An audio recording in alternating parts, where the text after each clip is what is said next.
திரளே போற்றி என்று பார்த்தோம். இன்று அரைசே போற்றி, அரசர் என்பதனுடைய திரிபு அரைசு என்பது. அரைசே என்றால் தலைவனே வணங்குகின்றேன், அமுதே வணங்குகிறேன், எனக்கு பிறவா நிலையை தருவதற்கு காரணமாகிய அன்பின் வடிவானவனே உன்னை வணங்குகிறேன். விரைசேர் சரண விகிதா போற்றி, ஒப்புவமை கூற முடியாத கருணை மிகுந்த திருவடிகளை உடையவனே உன்னை வணங்குகிறேன். வேதி போற்றி, வேதி என்பது இங்கு வேதங்களின் தலைவன் சிவபெருமான் என்பதை உணர்த்தி, அந்த வேதங்களுக்கு நாயகனாக இருப்பதால் வேதியர் என்றால் வேதம் கற்றவர். அதுபோல இங்கே வேதியே என்றால், வேதி போற்றி என்றால் வேதங்களின் பொருளாக இருப்பவர் இறைவன். வேதங்களில் எது கூறப்பட்டுள்ளதோ அந்த 5 கடமைகள் மற்றும் வாழ்வியல் கடமைகள் அனைத்துக்கும் ஆதி காரணமும் அனைத்தையும் செய்விப்பவராகி இருக்கின்ற உன்னை வணங்குகின்றேன். விமலா போற்றி, விமலா என்றால் தூய்மையானவனே உன்னை வணங்குகின்றேன். ஆதி போற்றி, அவருக்கு முன்பும் பின்பும் யாரும் கிடையாது. ஆதியாய் நின்ற அருட்பெருஞ்சோதி என்பார். ஜோதி வடிவாக இருக்கின்ற ஆதி பழம்பொருளே உன்னை வணங்குகின்றேன். அறிவே போற்றி, அறிவு நம்முடைய அறிவு சிற்றறிவு, இறைவனுடைய அறிவு பேரறிவு. அவர் திரிகாலம் உணர்ந்தவர், எல்லாம் செய்பவர், செய்தவர், செய்ய போகிறவர். ஆக என்றும் அறிவு என்ற வார்த்தைக்கு இறைவனுக்கு தனி திருநாமம் ஒன்றுண்டு. அறிவழகன், அறிவானந்தம் என்ற பெயர்கள் சேர்மானுக்குரிய தனி திருநாமங்கள். அவ்வழியிலே அறிவு ஆனந்தமான அறிவாகவும், அங்கே ஒளி வீசக்கூடிய ஞான ஒளி ஆகிய ஒளியை தன்னுடைய ஜடையிலே வைத்திருப்பவனுமாகிய அறிவு வடிவான உன்னை வணங்குகின்றேன். கதியை போற்றி, உலக உயிர்களுக்கெல்லாம் கதி என்றால் ஒன்றே ஒன்று. எல்லா மதங்களும் எல்லா சமயங்களும் ஒளிவடிவான அந்த ஒன்றை பேசுகின்றன. அது என்ன ஒளிவடிவாக? எல்லோருமே ஒளியை வணங்குகிறார். ஒளி ஏனெனில் வெளிச்சம் இல்லையெனில் ஒளி இல்லை என்று உலகம். ஆக இந்த உலகத்திற்கு ஆதி காரணமாக இருப்பவர் பேரொளி என்பதால் இறைவனுக்கு சோதியே என்றும் சுடரே என்றும், அந்த சுடர் என்பது சிறியதாக இருப்பது. விளக்கிலே எரியக்கூடிய அந்த இதுக்கு திருவிளக்கு சுடர்னு வேறு. இங்கே சோதி என்பது மிகப்பெரிய பிரம்மாண்டமான குளிர்ச்சியை தரக்கூடிய ஒரு பெரிய ஒளிவட்டம். ஆக இங்கே சோதியே போற்றி, என்ன கதியே போற்றி, கனியே போற்றி, நதிசேர் செஞ்சடை நம்பா போற்றி. கதியாகவன் யார்? என்னுடைய வாழ்வின் கதியாக இந்த எல்லா உயிர்களுக்கும் இன்று ஒரு விசித்திரமான சம்பாஷணை நடந்தது. நானும் ஒரு ஐயாவும் பேசிக்கொண்டிருந்தோம். உலகம் தோன்றி இத்தனை வயதாகிறது, திருமந்திரம் தோன்றி இத்தனை வயதாகிறது. ஆக எது முதல் ஆதியாக பழமையானது எது என்று யோசித்தால் வேடிக்கையான ஒரு விடை வந்தது. அது என்னவெனில், உலகில் மிக ஆதியானது 3. அதில் இந்த அணுக்களாகி உயிர்களாகிய நாமும் ஒன்று. நாம் தான் உலகத்திலே ஆதியானவர். என்ன, பெருமான் தோன்றிய போது உயிர்களும் தோன்றியதால் நாமே ஆதி. ஆக ஆதியில் தோன்றிய ஒன்றிற்கு எது கதியாக இருக்க முடியும் என்ற கேள்வி வந்த பொழுது, ஆதியாக இருக்கின்ற ஒன்றே ஆதியில். இப்ப பாலசுப்ரமணியா இருக்காருன்னா அவர் தான் ஆதி அவங்க குடும்பத்துக்கு. என்ன, அவருக்கு அவங்க வீட்டில் இருக்கிற எல்லாரும் அவரால் உருவானவர்கள், உருப்பெற்றவர்களே தவிர அவருடைய அணுவில் அணுவாக இருந்தார். ஆக அந்த பாலசுப்ரமணியம் ஐயா இருக்கிறார் என்றால் அவர் ஆதி, ஆதி காரணர், ஆதி பொருள். அப்படி எடுக்கும்போது அந்த ஆதியிலிருந்து தோன்றிய அவருடைய பிள்ளைகள், அவருடைய மகன் மகள் என்று அப்படி விரிவது போல, இங்கு ஆதியாகிய பரபிரமத்தோடு தோன்றியதால் நாமும் ஆதியான உலகில் மிக பழமையான ஒரு வஸ்து இருக்குன்னா அது இந்த உயிர் தான் அப்படின்னு பேசினோம். ஆக இந்த ஆதியாக அந்தமில்லாத ஒன்றுதான் ஆதிக்கும் அந்தத்திற்கும் இடையில் உள்ள பாகுபாடுகளை உணர்த்தி தெளிவுபடுத்தக்கூடிய கதியாக இருப்பவர் இறைவன். எனவே கதியே போற்றி, கனியே போற்றி. ஏன் கனி என்று சொன்னார் என்றால், கனி எல்லாராலும் உண்ணப்படக்கூடிய தன்மை. காய் பள்ளிர் பொருள் கடிக்கக்கூடியது இல்லையா? சில காய் சிலருக்கு பிடிக்கும், பலருக்கு பிடிக்காது. ஆனால் கனி அவ்வாறு இல்லை. வாழைக்கனி எல்லாரும் சாப்பிடுவோம், மாங்கனி, கொய்யாக்கனி, எந்த கனியாக இருந்தாலும் நாம் அதை எல்லோரும் கனியை விரும்பி உண்ணக்கூடியது. நாம் மட்டுமல்ல, விலங்கினங்கள், பறவை இனங்கள், உயிர்கள் எல்லாவற்றிற்கும் கனியை பிடிக்கும். கனி என்ற வார்த்தை கனிவு என்ற வார்த்தையில் தோன்றி. ஆக கனிவு என்ற வார்த்தை எங்கே தோன்றி இருக்கும் என்றால், ஆதி முதல் இன்று வரை அது கனி போன்ற பிறருக்கு ஏற்றுக்கொள்ளும் தன்மையோடு இருக்கிறதோ, பிறரால் விரும்பப்படக்கூடிய தன்மையோடு இருக்கிறதோ, அது என்னது? அதுதான் கனி, அதுதான் ஆதிக்கனி. ஆக இங்கே கனிய என்பது கனிந்த நிலையிலே எல்லா இடத்தும் மாறுபாடு இல்லாத அன்பு காட்டக்கூடிய இந்த உயிர்கள் அதன் தன்மைக்கேற்ற எச்சமயம் சார்ந்திருந்தாலும் அவ்வவர் சமய பொருளாய் இருக்கக்கூடிய அந்த பெருமான், அவர் கனி போன்றவர். கனியை போற்றி. நதி சேர் செஞ்சடை நாம் போற்றி. வேடிக்கையான ஒண்ணு, சாமி தலையில நிலா இருக்கு, அதை அவர் சொல்லல. நிலா சேர் செஞ்சடை நம்பா போற்றி சொல்லல. கபாலம் இருக்கிறது, கபாலம் சேர் செஞ்சடை நம்பா போற்றி சொல்லல. என்னென்னமோ இருக்குல்ல, சாமி சிரசத்துல ஏதோ இருக்கு. ஆனா எதையுமே இங்கே முன்னிலைப்படுத்தாமல் இந்த நதி என்பதை ஏன் இங்கே கூறினார் என்றால், ஒரு நதி இமயமலையிலே ஓம்காளி என்ற பெயரிலே சிறு குழந்தையாக தோன்றி பிரம்மாண்டமாக கங்கையாக பொங்கி பிரவாகம் எடுத்து வட இந்தியா முழுக்க மட்டுமல்ல, பல்வேறு 2-3 நாடுகளுக்கு பயன் தரக்கூடிய ஒரு பயன் தரும் பொருளாக சிவருமானின் சிரசில் உள்ள உற்பத்தியாகிற கங்கை நதி எவ்வாறு அது செல்லுமிடமெல்லாம் செழிப்பை கொடுக்கிறதோ, அதுபோல அந்த செழிப்பு நமக்கெல்லாம் கிடைக்க காரணம் அந்த பகீரத சக்கரவர்த்தி செய்த தமம். ஆகாய கங்கை என்பது பெருமழை என்று சொல்வார்கள். 100% பியூரிஃபைடு டிஸ்டில்டு வாட்டர் அப்படிம்பாங்க மலையை. Natural distilled water. அத்தனை கடல் தண்ணி அள்ளிக்கிட்டு போய் அப்படியே மேலே வச்சு, அதுதான் ஆகாய கங்கை. அப்படியே வருது, தேய்மலையா பொழிய இறங்கும் பொழுது பகீரதன் பயந்து போய் பெருமாளத்து முறையிட அதை தன்னுடைய சிரசிலே கட்டி பயனுள்ளதாக மாற்றியவர் பெருமாள். அதுபோல பேராசை என்னும் பெரும் சூழலில் மாட்டி இருக்கும் நம்மை இறைவன் இந்த உடல் கொடுத்து, உடல் என்கின்ற சடையிலே கட்டி நம்மை பயனுடையனாக ஆக்க வேண்டும் என்றால், அவர் அந்த நதியைப் போல நம்மையும் சூடிக்கொள்ள வேண்டும் என்பது பொது கருத்தாயினும், இங்கே நதி ஏன் பேசப்பட்டது என்றால், நந்தி எல்லோருக்கும் ஆடும், எல்லா உயிர்களுக்கும் பயன் தரக்கூடியது நதி. நீர் வாழ்வன, நில வாழ்வன, நீர்நில வாழ்வன.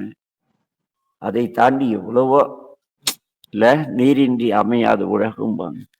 அதனால அந்த நீருக்கு ஆதாரமாக இருப்பது நதி. ஆகவே அந்த நதியை சிறப்பித்து இங்கே நதி சேர் செஞ்சடை நம்பா போற்றி. ஆக நாமும் நதியை போல பலருக்கு பயன் தரக்கூடியவர்களாக வாழ வேண்டுமானால் என்ன செய்ய வேண்டும் என்றால், சிவருமானால் ஆட்கொள்ளப்பட்டிருக்க வேண்டும் என்று மறைபொருள் இங்கே. ஆக நதி சேர் செஞ்சடை நம்பா போற்றி. அங்கே சுந்தரமூர்த்தி நாயனார் பேசுவார், ஏரி நிறைந்தன செல்வன் கண்டார். ஏரி எல்லாம் ஒரு 20-25 வருஷமா வறண்டு கடந்து ஒரு குடியானவர் ஏரிகளுக்கெல்லாம் மிகுதி கடலுக்கு செல்லும் நீரை திசை திருப்பிய பொழுது, எங்கள் பகுதியிலே அந்த ஒரு 54 ஏரி ரம்பி இருக்கிறதுனால, முதல்ல கடலுக்கா சோளம் விளையிறதே பெரிய சமாச்சாரம் எங்க பகுதியில.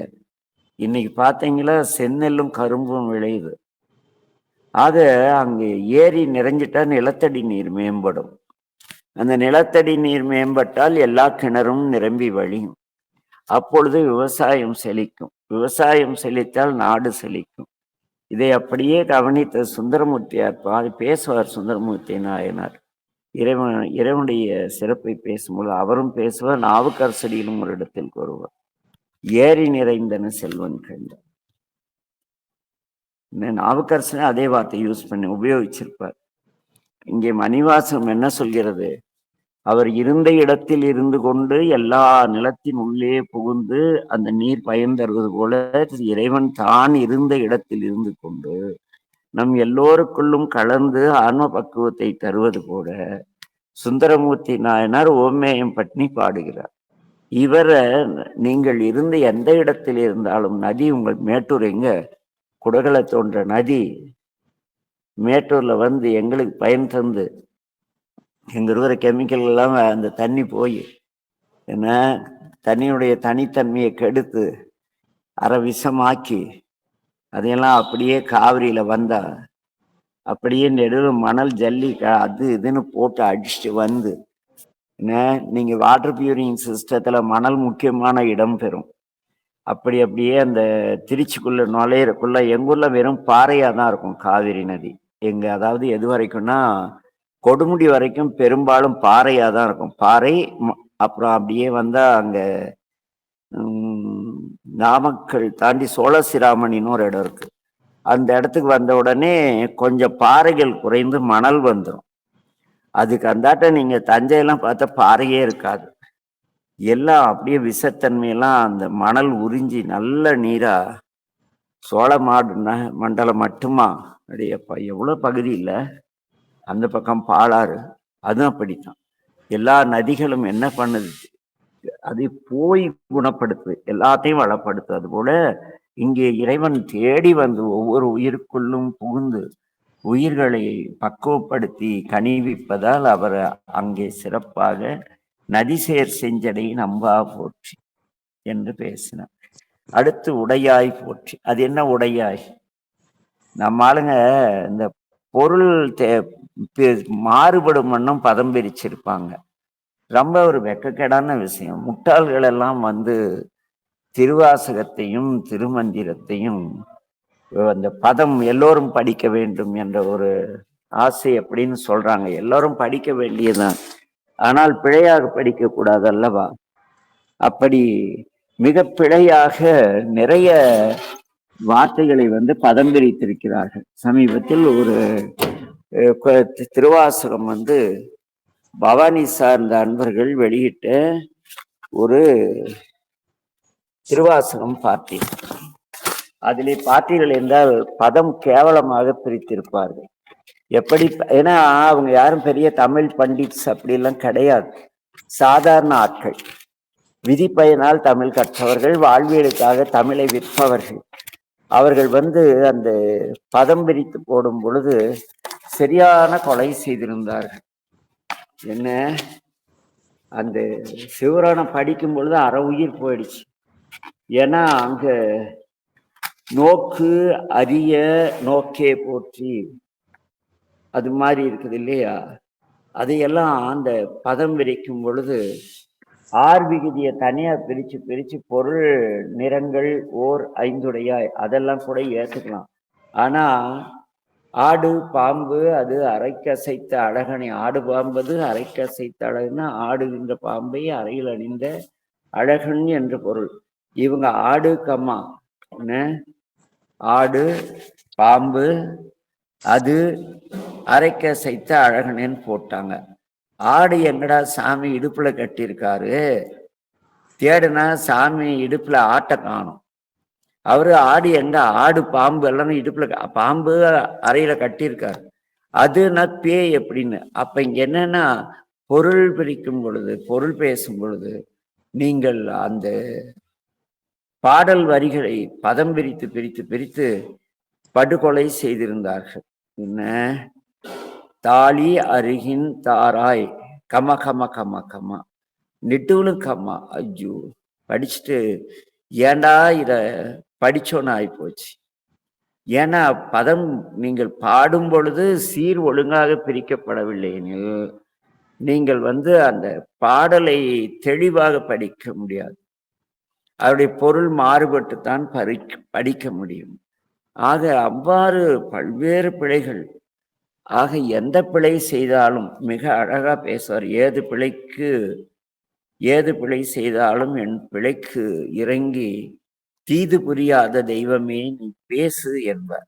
என்ன அப்படி அந்த தீது புரியாத தெய்வம் சிவபெருமான். ஆக இங்கே அந்த பதம் விரித்தெல்லாம் பார்த்தீங்களா ஒரு மாதிரி பிரிச்சிருக்காங்க. அது எப்படின்னா என் இறந்து எல்லை இலாதானே, என் இறந்து எல்லை இலாதானே, அப்படி கமா கமா கமா. என்ன புல் ஆகி பூடு ஆய், அப்படி பிரிக்க கூடாது. புல்லாகி பூடாய், அது படிக்க கூட தெரியாது. என்ன மரம் ஆகி பல்விருகம் ஆகி பறவை ஆய். ஆய்னா அதுக்கு தமிழ்ல 2 பேர் உண்டு. மலம்னு ஒரு பேர் உண்டு. என்ன பறவையாய் அப்படின்னா அது பறவையா இருக்காருன்னு அர்த்தம். பறவை ஆய் அப்படின்னா பறவை மலமா சிவபெருமான் இருக்காருன்னு அர்த்தம். என்ன கல் ஆய் மனிதர் ஆய். குழந்தைகிட்ட நம்ம சொல்லுவோம், என்ன கண்ணு ஆய் வருதா?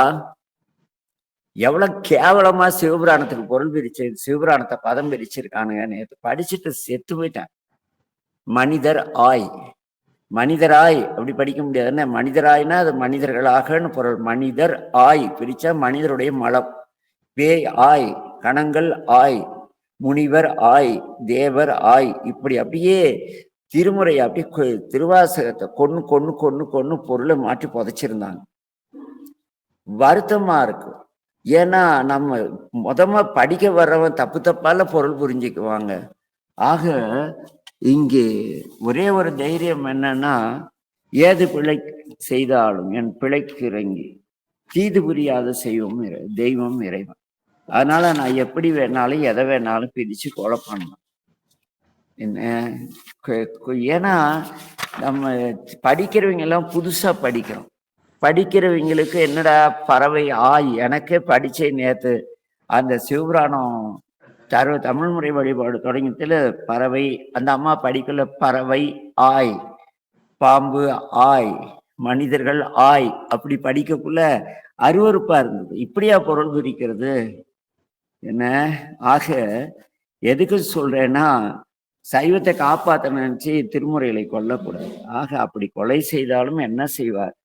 உடையாய் போற்றி என்னை உடையவனே உன்னை வணங்குகிறேன். நான் என்ன பிழை செய்தாலும் உணர்வே போற்றி. அந்த உணர்வு இருக்கிறதா என்னடா தேவராய். தேவராய்ங்கிறது தேவர்கள் எல்லா குடும்பத்தை குறிக்கக்கூடிய வார்த்தை. அதே தேவர் ஆய் அப்படி பிரிச்சுமா பொருள் மாறுது. என்னடா இப்படி எல்லாம் இருக்கு. அப்ப ஒரு உணர்வு வருது இல்லையா நமக்குள்ள, ஐயோ இவங்க இப்படி பிழையாவ கற்றுத்தராங்களே, பிழையா அச்சிட்டு இருக்காங்கன்னு. அந்த உணர்வு யாரு? பெருமான். பெருமான் தான் நம் உணர்வாக இருக்கு. ஆக உணர்வை போற்றி. கடையேன் அடிமை கண்டாய் போற்றி. உன்னை கண்டுகொள்ளாத கடையவனேனை கருணையினால் கலந்து ஆண்டு கொண்டவன். ஆக நான் கடையவன். எல்லாரை விட எப்படி இருந்தால் அடியார் என்றால் அந்த திரு நடராஜபத்துல வரும். கத்ராம் நின் தொண்டர்க்கு தொண்டர்கள் தொழுதனாக்கி. தொண்டர்கள், அப்புறம் தொண்டர்க்கு தொண்டர்கள், அவங்க கும்பிடுறோம்னா என்ன படைம்பார் சிறுமணவி முனுசாமி ஐயா. இங்கே கடையவனேனை கருணையினால் கலந்து ஆண்டு கொண்ட விடையவனேம்பார். உலகாயுத பற்றுகளிலே சிக்கி உன் நினைவில்லாமல் இருக்கின்ற என்னை நீ அடிமையாக கண்டவர். ஆகவே உன்னை வணங்குகின்றேன். ஐயா போற்றி என் தலைவனே. ஐயா என்ற தலைவரை வணங்குகிறேன். அணுவே என் கண்ணிற்கு தெரியாமல் எத்தனையோ கோடான கோடி அணுக்கள் என் முன் இறக்கின்றன. எனக்குள் இருக்கின்றனர் அத்தணுக்கள் பிறந்து சாகின்றன. கோயில் சுடுகாடுகின்றார். சுடுகாடு எங்க 24 மணி நேரம் போன எழுது. கோயில் சுடுகாடு, சிவருமான் சுடுகாட்டுல ஆடுறாருன்னு ஒரு முட்டாள்தனமான விளக்கம் போயிட்டு இருக்கு பல ஆண்டுகளா. அது என்ன கோயில் சுடுகாடு? சூடா இருக்கிற காடு எது? சாமி நம் இதயமாகிய கமலத்திலே நம்முடைய அறியாமையாகிய இருளிலே நடனம் ஆடிக்கொண்டிருக்கின்ற நம் உடலிலே ஒவ்வொரு வினாடியும் கோடிக்கணக்கான அணுக்கள் தோன்றி மறைகின்றன. ஒவ்வொரு அணுவும் ஒவ்வொரு உயிர். இப்படித்தானே எத்தனையோ பாக்டீரியன்ஸு, பல்ல சொத்தையாகிற கிருமிகள், வயிற்றை ரிப்பேர் ஆகிற கிருமிகள், கிட்னி ஃபெயிலியர் பண்ற கிருமிகள், இப்படி எத்தனை கோடானு கோடி அணுக்கள் நமக்குள் தோன்றி செத்துக்கிட்டு இருக்குல்ல. இல்ல அத்தனை பிணங்களும் எங்கே எரியுது? நம்ம சூடாக இருக்கிற நம் உடம்புக்குள்ள எரிகிறது. கோயில் சுடுகாடுன்னா இதயத்தை சுற்றி தான் சூடு. அங்கே குறைஞ்சதுன்னா கதை முடிஞ்சு போச்சு. உடம்புல இருக்கிற சூடு தான் என்ன சுடுகாடு, சுடுகின்ற காடு. ஏனெனில் இந்த மனம் ஆயிரக்கணக்கான நல்ல கெட்ட எண்ணங்கள் நிறைந்த ஒரு கொடூரமான மரங்கள் நிறைந்த ஒரு காடு நம் மனம். என்ன ஒரு முறை அடியேனை ஆசான், கண்ணு பர்வதமலை போயிட்டு வாடா அப்படின்னார். இது எதுக்குன்னா, இந்த இறைவன் இருக்கின்றார் அல்லவா, அவர் அணுவாக எப்படி இருக்கிறார்? அந்த அணுவே போற்றினா அதுக்கு 1000 விளக்கங்கள். விஞ்ஞானிகள் ஒரு விளக்கம், மெய்ஞானிகள் ஒரு விளக்கம் சொல்வார்கள். கடையேன் அடிமை கண்டாய் போற்றி. எல்லாரை விட நான் ஒண்ணு நினைக்காத அப்படியெல்லாம் வரக்குள்ள அந்த பொருள் எப்படி இருக்க வேண்டும் எனில், என்ன மனமாகிய காடு. கோயில் சுடுகாட்டுக்கு விளக்கம் பார்த்துட்டு இருக்கோம். அங்க என்ன நிகழ்வுன்னா, ஐயா நீங்க போய் பர்வதமலை போயிட்டு வாங்க அப்படின்னாரு. பர்வதமலை கேள்விப்பட்ட மாதிரி இருக்கு. வேடிக்கை என்னன்னா, ஏற்கனவே போயிட்டு வந்திருக்கோம், ஆனா மறந்து போச்சு. இந்த பர்வதமலை எங்க இருக்கு நிறைய அடியார்கள்ட்ட கேட்கிறேன். ஆமாங்கய்யா, எல்லாரையும் சாமி மறக்க வச்சுட்டார். சரியான ஆள் நம்மாளு. நான் கேட்டவங்க எங்க மாதவசாமி எல்லார்கிட்டையும் கேட்கிறேன், ஐயா பர்வதமலை போக சொன்னாரு சாமி, எங்க போறது, எப்படி போறது? ஆமா கண்ணு, நானும் கேள்விப்பட்டிருக்கேன், நான் கூட போயிருக்கேன். ஆனா எங்கேயோ இருக்கு, அது சதுரகிரி கிட்ட இருக்கா திருவண்ணாமலை கிட்ட இருக்கான்னு தெரியல. இப்படியே 3 மாதம் பார்க்கிற அன்பர்கள்ட்ட கேட்கிறேன். அதுல என்னுடன் இந்த பர்வதமலை வந்தவங்களே இருக்காங்க. நான் அடியேனும் போயிட்டு வந்தேன், இடம் மறந்து போச்சு. எந்த மாவட்டத்துல இருக்குங்க, மரப்பித்தான் கண்டாய்பாரு நம்முடைய நாவுக்கரசடிகள், மறந்துருச்சு. அப்புறம் ஒரு நாள் என்னுடைய நண்பர் செந்தில்குமார்னு ஒருத்தர், அவர் மிக தெளிவான சிந்தனையுடையவர், பல்வேறு மலை மேல் இருக்கும் ஆலயங்களுக்கு யாத்திரை போவர். அவர்கிட்ட கேட்டேன், ஐயா பர்வதமலையா? என்னங்க சொக்கரையா, நீங்க தானே சொல்லி என்ன அனுப்பிச்சிங்க, இந்த மாதிரி திருவண்ணாமலை போய் அப்படி போகணும், அப்படியா அங்கேயா இருக்கு? அப்பவும் எனக்கு மூளையில அது தெளிவு கிடைக்கல. ஏன்னா உள்ள ஒரு ஆள் குழப்பக்குள்ள வெளியே எப்படி தெளிவு கிடைக்கும்? அப்புறம் அப்படியே மத்தியானம் ஆச்சு, ஐயா வந்தாங்க. ஐயா நான் அடுத்த வாரம் அப்படின்னு, ஒன்றும் சொல்ல வேண்டாம், பர்வதமலை போகிறேன், இப்படித்தானே முட்டாவையில். நான் சொன்னது அந்த பர்வதமலை அல்ல, உன் மனமே பர்வதமலை. அதில் இருக்கும் ஆயிரக்கணக்கான நல்ல கெட்ட எண்ணங்களே விருட்சங்கள். அதில் இந்த மலையில் உள்ள விலங்குகள், நல்ல விலங்குகள் கெட்ட விலங்குகள் எல்லாம். உன் மனமாகிய பர்வதமலையிலே இறைவன் வீற்றிருக்கின்றார். நீ நன்றியுள்ள நாயான, இறைவன்பால் நன்றியுள்ள ஒரு நாய்த்தன்மையுடைய ஒரு நல்ல ஆசான் கிடைத்தால் உன்னை அழைத்து சென்று இறைவனிடம் சேர்ப்பித்து விடுவார். எஜமானிடத்து நன்றியுள்ள நாயாக பிரதிபலனை எதிர்பார்க்காமல் அந்த நாயை அழைத்து விட்டுவிடும். ஆக உன் ஆன்மாவை நன்றியுள்ள நாயாக மாற்றிக்கொள், அது இறைவனிடம் உன்னை சேர்த்து விடும் இந்த ஆன்மாவை அப்படின்னு அவர் ஒரு விளக்கம் சொன்னார். அப்புறம் தான் தெரிஞ்சது, நம் மனதே பெரும் காடு, கோயில் சுடுகாடு. இது எல்லாமே போய் நம் நுரையீரல கார்பன் டை ஆக்சைடு போய் அது எல்லாம் உள்ள போய் ஆக்சிஜன் அங்கதான் கொலை தொழில் எங்க நடக்குது? இதயத்திலே நடராஜா நடனம் ஆடிக்கிட்டு இருக்கார். சுற்றி இருக்கிற ரத்த ஓட்டத்துல இதய பகுதியிலையும் நுரையீரலையும் பல்வேறு தீய இந்த உடலுக்கு ஊறு விளைக்கும் கிருமிகள் எல்லாம் கொல்லப்படுகின்றன. இதையெல்லாம் அப்படியே பார்த்து, ஆஹா கோயில் சுடுகாடு, ஆமால இதுதான் சுடுகாடா, ரைட்டு. அப்புறம் ஐயா ஆடுரையா கிட்ட கேட்டேன், ஆமா கண்ணு மெய்ப்பொருள் தான், ஓயாமல் பிணறீர் இடம் உலகத்திலேயே ஒரு இடத்துல தான் இருக்குன்னு நினைக்கிறேன். இந்த ஓயாமாரின்னு ஒரு இடம் இருக்கு திருச்செங்கோட்டுல, அது ஓயாமல் எரிகின்ற இடம், அதனால அதுக்கு ஓயாமாரின்னு பேரு. அப்படின்னா உலகத்துல சிறுமன் அங்க மட்டும்தான் இருப்பாருன்னு நினைக்கிறேன். ஆனா அதை சொல்லலை இவங்க, கோயில் சுடுகாடு. நம் உடம்பு தான் அந்த இறைவன் வசிக்கும் சுடுகாடு, சூடு இருக்கிற காடு. கொல்புலி தோல் நல்ல ஆடை, உன்னுடைய சினமாகிய வேங்கை புலியை கிழித்து நீ அதை அணிந்து கொண்டால் நீ சிவமாகி விடுவாய் அப்படின்னு ஏதாவது சொன்னார். அதுக்கு இதுக்கும் இங்க ஏன்னா எதனாலும் கரெக்டாக தெரியாது. கொஞ்சம் இன்னைக்கு ஒரு சப்ஜெக்ட் தெரிஞ்சுக்கணும்ல. சும்மா உடனே போற்றி கடையை நடிமை கண்டாய் போற்றி என்ன பையன் கூட வந்து அது எல்லாருக்கும் தெரிந்த பொருள் தானே. ஐயா போற்றி, அணுவியை போற்றி, சைவா போற்றி.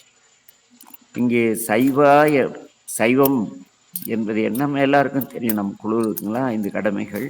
இந்த கடமைகளை தான் செய்து கொண்டு நமக்கு பயிற்றுவித்தவர், வேதங்களிலே தந்தவர் சிவபெருமான் வேதநாயகன். அப்படிப்பட்ட தலைவனுக்கு வணக்கம். ஆக இங்கே இதுதான். ஏனெனில் கொஞ்ச நாளா நம்ம வகுப்பு அப்படி போயிட்டு இருக்கு. எப்படி போகுதுன்னு தெரியல. பழைய கண்டினியூட்டி இல்லை. அந்த சொல்லும் திறன் இருக்கான்னு தெரியல. ஏன்னா இங்க ஆலய கும்பாபிஷேகம், போக்குவரத்து என்ன ஒரு மிக நெறிப்பட்ட ஒரு ஏதோ நிகழ்ந்து கொண்டிருக்கிறது. ஆகிய அன்பின் உறவுகளே, என்ன கோயில் சுடுகாடு என்பது நம் உடலுக்குள் இறைவன் இருக்கின்றார். அவரை நாம் எவ்வாறு வணங்க வேண்டும் என்று போற்றி திரு அகவல் கூறுகிறது. அது அங்கே சொல்கிறது. விமலா போற்றியா, அரசே போற்றி, அமுதியை போற்றி, விரைசே சரணம் விகிர்தா போற்றி, ஆதி போற்றி, விமலா போற்றி, வேதி போற்றி, விமலா போற்றி, ஆதி போற்றி, அறிவே போற்றி. இந்த அறிவு 2 இருக்கு. ஒன்று காப்பாற்றும், ஒன்று கெடுக்கும் நம்ம இந்த உயிரை. ஆமா, இது நல்லறிவு அப்படிம்பார். சாமியோட கொடுக்கக்கூடிய அறிவு. அவர் எவ்வடிவானவர்? நல்ல அறிவு வடிவானவர். நம்ம நல்ல கெட்ட 2 அறிவு நமக்கு இருக்கு. அதை தெளிவுபடுத்தா அவருக்கு அது சிறப்பு வார்த்தையாக அறிவே போற்றி, கதியே போற்றி. அவரோட்ட யார் கதி இல்லை இல்லை.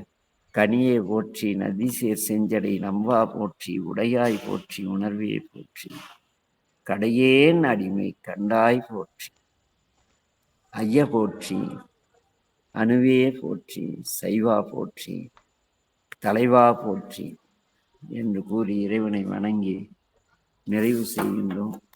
திருவருள் இன்று பல்வேறு பணிச்சூழல் இது ஒசூர் போயிட்டு வந்து வகுப்புக்கு எப்படியும் வந்துருவோன்னு நினச்சி அதே போல் சாமி கூட்டியாந்துட்டார். அதனால் வகுப்பில் ஏதேனும் இழுவை இருந்தால் அங்கு வந்து எல்லோரும் விடை பொறுக்கும் என்று கூறி திருவருள் எல்லோருக்கும் எல்லா நலன்களும் தரவும், எல்லோரும் தெளிவான திருமுறை பொருளை தெளிவாக நல்ல அச்சு அந்த பதம் பிரிப்பதில் பிழையில்லாத அச்சுள்ள புத்தகங்களை வாங்கி கற்று பயன்பெறுமாறு அதில் இறைவனை வேண்டி நிறைவு செய்யும். ஏனெனில் நேற்று அந்த சிவபுராணம் அப்படியே அவங்க பதம் பிரிச்சு போட்டதை படிச்சுட்டு என்னடா இவ்வளோ கேவலமா சாமி அசிங்கப்படுத்தியிருக்காங்க. அந்த அம்மா படிக்கக்குள்ளவே வேடிக்கை படிச்சாங்க. மனிதர் ஆய், தேவர் ஆய், பேய் ஆய் படிக்குள்ள. ஏன்னா எங்கள் வீட்டில் எல்லாம் குழந்தைங்களாம் என்ன கண்ணு ஆய் போயிட்டியா அப்படிம்பாங்க எங்கள் பகுதியில். அது மாதிரி இத்தனை ஆய் போட்டிருக்காங்க. இவங்கள பிறவி எவ்வளோ கொடுமைப்படுத்திருக்காங்க. பிறவி மலம் போன்றதுதான், அதில் மாற்றம் கிடையாது. அதை இவ்வளோ பயங்கரமாக சுட்டி காட்ட தேவையில்லை இல்லை. அதனால் நிறைய புத்தகங்கள் அப்படித்தான் இருக்குது. யூடியூப்லேயும் போய் பார்த்தேன். யூடியூப்பில் வந்து நிறைய இந்த சிவபுராணத்தை தற்போதைய சமயத்தில் இந்த 2 வருஷத்துல பதம் பிரித்து எல்லாரும் அதே மாதிரி தான் பிரிச்சிருக்காங்க. ஆக அது மாதிரி புத்தகங்கள் இருந்தால் தயவு செய்து வாங்காதீங்க. அல்லது வாங்கினா அந்த வார்த்தையை நீங்களாம் சேர்த்து எழுதிக்கணும். என்ன இப்போ கைலாசநாதன் அப்படின்னு ஒரு பேர் இருக்குன்னா, கைலாசன் நாதன்னா 2 பேர் ஆயிடும். ஆனால் இருக்கிறது ஒரு ஆள்.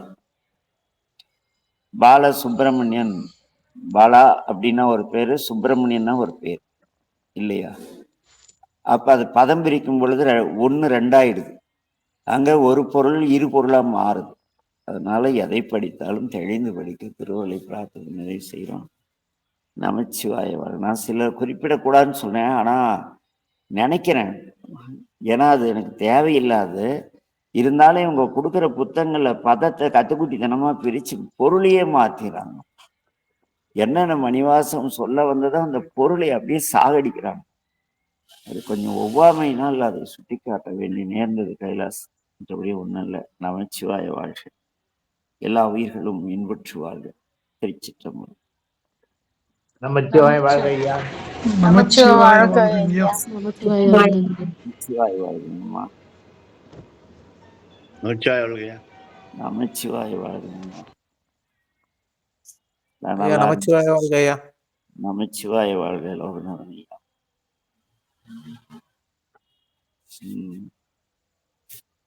வேறு ஏதேனும் செய்தி உண்டா கைலாஸ்? ஐயா புத்தகம் யாருக்காவது வாங்கி கொடுத்தா அதை எப்படி ஒரு முறை முழுக்க நீங்க படிச்சுட்டு வாங்கி கொடுங்க கைலாஸ். நேத்துல இருந்து அந்த உறுதிப்பாட்டையை அடியன்னு எடுத்திருக்கேன். ஏன்னா அவங்க பொருள் மாற ஆடு பாம்பு, அது ஆடு பாம்பது அரைக்கசைத்தல், ஆடுகின்ற பாம்பை இடுப்பில் கட்டியவன் பொருளை ஆடு பாம்பு, ஆடு கமா பாம்பு கமா அது கமா அரைக்கு கமா அசைத்த அழகனேங்கிறாங்க. என்ன ஒன்றும் புரியல. இந்த தமிழ் கற்றுட்டு இந்த தமிழ் கொலை பார்க்கும் பொழுது நொந்து போயிருது.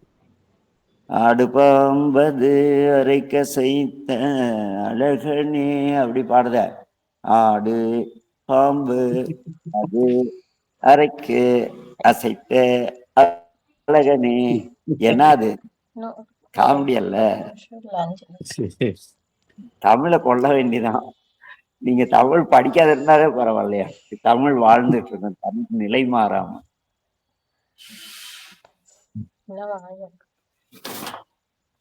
இப்ப நாங்க கூட ஒரு புத்தகம் போட்டோம். அதுல சில பிழை இருந்தனால 500 புத்தகத்தோட நிறுத்திட்டோம். இலவசமா திருவாசகம் எல்லாருக்கும் தரணும்னு ஒரு 3000 பிரதி அடிக்க போட்டு, அதுல என்ன பண்ணிட்டாங்கன்னா, நம்ம இந்த பவானி பசங்க போட்ட புத்தகத்தை பார்த்து போட்டாங்களா, இந்த திருவம்பாவை கொலை பண்ணிட்டாங்க. ஏற்றி இருஞ்சுனை நீர் ஆடு ஏலோர் எம்பாவாய். ஏடா இருஞ்சுனை நீர்ல எந்த ஆடுறா இருக்கு? ஏலோர் எம்பாவாய். ஆடு தனியா போட்டாங்க. ஆடேலோர் அப்படிங்கிறது பொருள் வேறு, ஆடு ஏலோர் வேறு, பொருள் வேறு. பங்கைய பூம்புணல் பாய்ந்து ஆடு கமா ஏலோர் எம்பாவாய். கமா போடா இருந்தா கூட பரவாயில்ல, ஒரு பேஸ் வேற விட்டுட்டாங்க, மீனிங்கே மாறுது. அதனால புத்தகம் அச்சடிக்க நிறுத்திட்டு பிழை திருத்திட்டு இருக்கோம். இப்ப இவங்க நல்லா போட்டிருப்பாங்க. அதே போல ஓர் ஒரு கால் எம்பெருமான் ஒரு கால் அப்படிங்கிறது வேற. ஒரு கால்னா ஒரு காலையுடைய எம்பெருமான் ஆயிடுது, பெருமான் ஏகபாதர் ஆயிடுறாரு. நீர் ஒரு கால், தண்ணி ஒரு கால் தண்ணியில வச்சிருக்காரு, அப்படி பொருள் மாறிடுது. பேரறையர்னா சிறந்த தலைவர்னு பொருள். பேர் அறையர் அப்படின்னா அவர் பேரு அறையர் அப்படியா. இப்படி போட்டு இந்த திருவெம்பாவையில நிறைய கொலை பண்ணியதுனால, சாமி இருக்கட்டும் தம்பிகளா, நான் பிழை இருக்கணும். நானும் சரவணன் ஐயாவும் ஒருத்தரும் உட்கார்ந்து எளிமையா படிக்கும்படியும் அதே சமயத்துல பொருள் மாறாதபடியும் ஒவ்வொன்றா பார்த்து அதை இது பண்ணிட்டு இருக்கோம்னு வச்சுங்களேன். அதே போல இன்னொரு இடத்துல தென் ஆணை காவானை அப்படின்னா, தென் ஆணை காவானைன்னா தென் ஆணைக்காவில் இருப்பவர்னு பொருள். தென் ஆணை காவானை அப்படின்னா என்னடா இது? தென் ஆணை சரி, தெற்க இருக்கிற யானை, காடுனா காடு, வானைனா என்ன அப்படியே பொருள் மாறி போச்சு. என்ன பண்றாங்கன்னு தெரியல. தென் ஆணை காவானைன்னா அது ஒரு வார்த்தை, அதை மூணா பிரிச்சுட்டான். தென் ஆணை கா வானை அப்படின்ட்டான். இங்க தென்னுனா தெற்கு, ஆணைனா ஆணுன்னு வச்சுக்குவோம், கானா காடு, வான்னா ஆகாயம். என்ன சொல்ல வராங்கன்னே தெரியல.